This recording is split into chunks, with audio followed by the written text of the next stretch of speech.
passportpoppy.usa here in one of these small towns that is peripheral to Medellin, Colombia.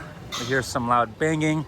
That's because we're taking down the decorations from New Year's and Christmas. Walking around this small town, it was a very wealthy small town. In fact, it wasn't just any small town.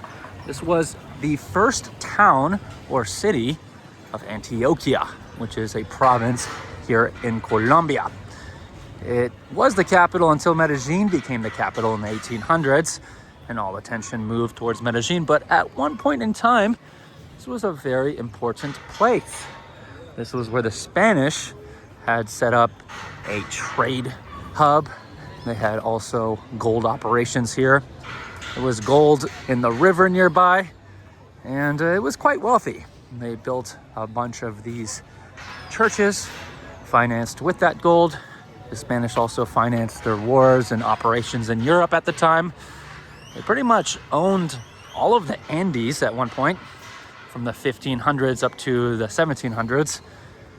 For 300 years or so, they had a lot of raw material, a lot of silver, a lot of gold coming from the Andes Mountains, especially Lima, Peru, which is quite a distance away. We have loud music, just as we do everywhere in Latin America. They just love blasting just music, just sounds. I'd say it's either too loud or too quiet at all times in Latin America. We have a lot of flowers.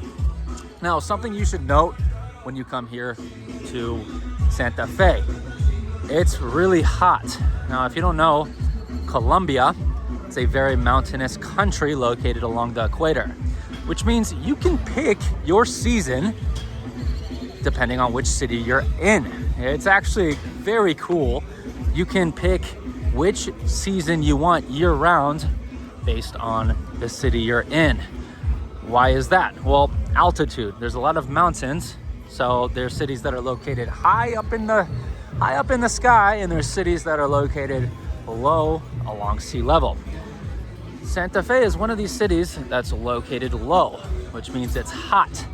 Medellin, Colombia, which is about an hour and a half away, is located medium altitude, which means it's always spring. So here in Santa Fe, it's low, always summer. Medellin, Colombia, it's kind of like medium altitude, always spring. And then there's cities like Bogota, which are a lot higher. It's always fall. That's how it is all throughout the Andes. You'll find cities like this. Dang, that is so loud. All right, making our way down. Now, when you come to Medellin, Colombia, there's gonna be a few options. Oh, shucks, it's so loud. And then there's like a church right there.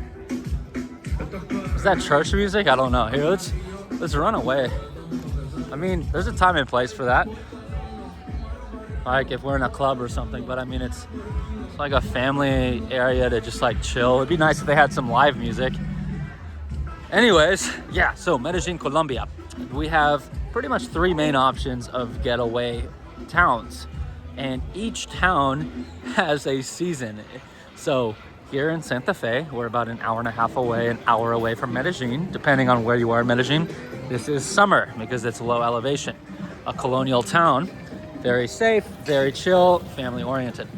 Then we also have San Antonio, which is in the opposite direction, more towards Rio Negro, more towards where the international airport is. That's gonna be your fall weather. It's gonna be more overcast. It's gonna be more, it's gonna be more like Bogota. It's gonna be colder. You're gonna wanna have a sweater. And then we have Retiro, which is a little hotter than Medellin, but it's more close to Medellin. It's gonna be your spring. It's gonna be really good weather. It's also more of a colonial city as well. Very beautiful. Of the three, my favorite so far is, it's hard to pick because they each have their pros and cons. I'd say the biggest and the most colonial is definitely this one right here, Santa Fe, because I mean, this was the first capital of Antioquia. It's about 130 years older than Medellin. It's a lot older, has a lot more, how do I say, pedigree. And you know, we had presidents that lived here as well.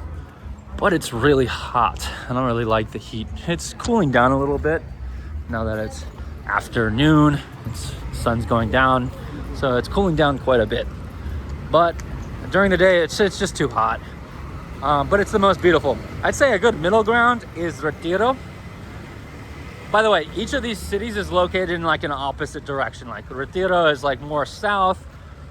San Antonio is more like northeast, and then this Santa Fe is more like west. They're in like opposite directions, about an hour away from Medellin. But anyways, so Retiro is my favorite because it looks like this. It's not as big, but I'd say it's more quaint. It's more touristic, and the weather it's just better weather. San Antonio, not my favorite. It's the coldest, it's the most overcast, but it's also the biggest. So it's, I don't know. It really, like, you gotta check out each. How did I get here? I got here via taxi. You can also take Uber. Now, I overpaid because I went on the Uber app. It is January 1st, so it's really hard to find, like, rides here. So I did pay a little bit extra. You are looking at, if you take an Uber on a normal day, you are looking at, well, to come here to Santa Fe, about $40 to come here and $40 to return. And that's what you should expect, at least with each of these three that I named, San Antonio, Retiro, and Santa Fe. You're expecting around an $80 round trip. So split up with friends, it's nice. But if you're going solo or with a date or something, just be cognizant of that. Bring some cash. They don't really accept card here, especially in these smaller towns. They take transfer or cash. So bring cash. Say lunch shouldn't be too much unless you go to a bougie spot, which you probably want to go to a bougie spot since you're already spending so much to get here. So dinner could cost like $80 with drinks and everything, maybe even more depending on the spot. But yeah, I mean, it's just nice exploring. It's always nice to explore. I love walking around places, seeing what it's like in all these little towns. They're usually really safe. Of course, be careful with your phone. But besides that, you can just walk around at ease. No one's gonna really mess with you. It's pretty nice looking at this kind of stuff. Changing up the scenery from the Medellin city, it's nice to get away. Huh. What's down this corner? Now, they do have a grid layout, just as they do all throughout Latin America. The Spanish were really good at building cities. I think it was called the Law of the Andes or something, where they basically just had like a layout for every town that they built. They were like, okay, we need the church in the center, we're gonna have a grid layout, so and so. And that is the Spanish formula. The Portuguese, on the other hand, did a terrible job, and it's evident till today with all the favelas and whatnot. Not saying there's no favelas in these former Spanish territories, but there's just a lot more order in them. Go to Mexico, go to Nicaragua, even the poorest countries like Nicaragua, you'll see a lot of cities just like this, and it looks nice. We have some cobblestone, which is not nice to drive on, but I guess it stands the test of time. I like how everything is painted. It's nice. Huh. Let's check out what's down there. What is that? Let's go check it out. Now, Colombia. I do like stopping by Colombia. I think the Colombians are chill. They're definitely more chill than the Brazilians. They're definitely more chill than the Mexicans. They're just chill, peaceful people generally. Depending on the city you go to, I've heard that Cali is dangerous, but generally speaking, they're pretty chill. Look at this. You can see these giant mountains in the background. We're surrounded by them. Let's go to make our way down to this church. Ooh, this looks nice. Nice place to sit.